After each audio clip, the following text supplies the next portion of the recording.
সৰুৰ পৰা আজি যিখিনি নেকি আপুনি ইয়াৰ পৰা ছাকচেছ পাবলৈ সক্ষম হৈছে তো আজি সময়ত সেইখিনি অলপ মনৰ ব্যক্ত ৰাখকচোন বাইদেউ।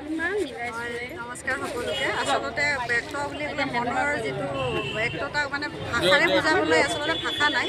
যিহেতু মই যিটো ষ্টেপৰ পৰা আহিছোঁ এগৰাকী সাধাৰণ ঘৰ গৃহিণী আৰু বিভিন্ন বাধা নেওচি সকলোৱে গম পায়।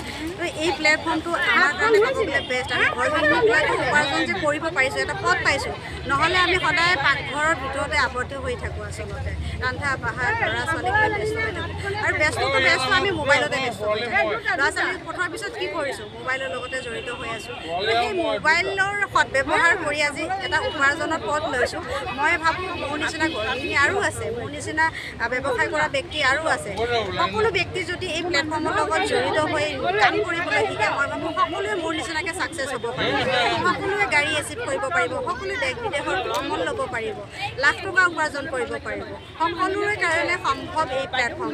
গতিকে আপোনালোকৰ সময়খিনি নষ্ট নকৰি আপোনালোকে এই অনলাইন ডিজিটেলি যুগত ডিজিটেলি ইনকাম কৰিবলৈ শিকক, সেইটোৱে মোৰ ক'ব লগা।